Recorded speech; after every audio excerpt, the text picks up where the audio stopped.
أنا ضد الناس اللي بتقول إن مصر أو الجيش المصري هو صمام الأمان للمنطقة العربية كلها. إزاي الجيش المصري صمام الأمان للمنطقة العربية كلها والمنطقة العربية حصل فيها اللي حصل فيها ده؟ وإزاي أنت عايز تدخلني أو عايز تدخل الجيش المصري تخليه يروح يحارب علشان خاطر فلسطين، ويحارب علشان خاطر ليبيا، ويحارب علشان خاطر السودان، ويحارب علشان خاطر الخليج، ويحارب علشان خاطر سوريا، ويحارب علشان خاطر اليمن؟ الدول دي ما فيهاش جيوش مثلا؟ ما فيهاش رجالة تعمل جيوش؟ الدول دي كلها فيها رجالة تعمل جيوش، بس ما فيهاش حكومات ولا قادة زي نحن علشان تعمل جيوش زي الجيش المصري. مصر لو ما فيهاش جيش زي الجيش المصري كان حصل فيها أسوأ من اللي حصل في الدول اللي حواليك دي كلها، واتفرج على اللي هيحصل اهو. الشرق الأوسط كله اتغير. ما فيش دولة قاعدة على حالها، ما فيش دولة قاعدة زي ما كانت.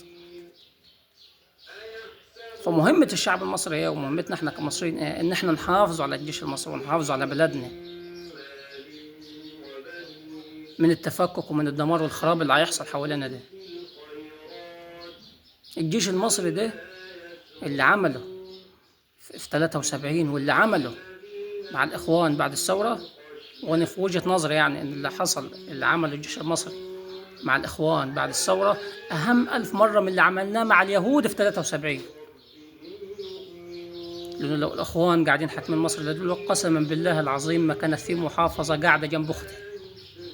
مش مصر اتقسمت أربعة أرباع، لا ده كانت كل محافظة بقت دولة، وكل دولة حكمها دولة أجنبية. فمن وجهة نظرك ده اللي الجيش المصري والقيادة المصرية عملته مع الإخوان وإن قضينا عليهم ودمرناهم، دي في وجهة نظري أهم من اللي عملناه مع اليهود في 73.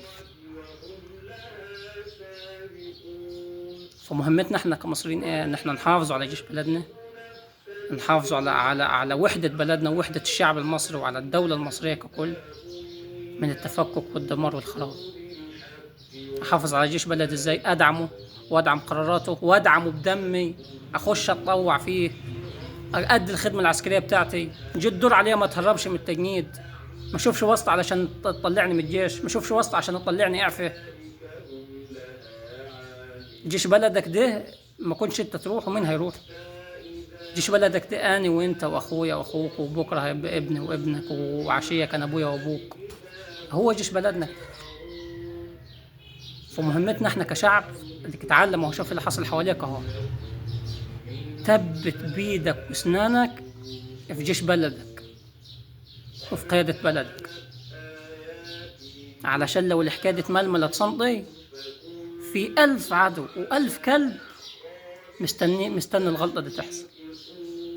في 1000 كلب مستني اللي حصل في 2010 وفي 2011 في مصر يحصل تاني كثورة وخراب ودمار. لولا ان ربنا سبحانه وتعالى سخر لنا ناس تعيد الانضباط والتوازن للبلد، والله ما كنا شفنا مصر دي تاني.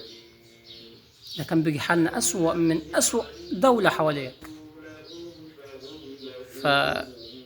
فنتوحدوا ونحافظوا على جيش بلدنا ونحافظوا على استقرار بلدنا وعلى قيادة بلدنا وعلى حكومة بلدنا وعلى جيشنا من الدمار ومن التفكك، بأن احنا نمدوه بأرواحنا لو احتاجها، ونمدوه بكل الدعم علشان خاطر ما يحصلش فيه اللي حصل للجيوش اللي حواليه.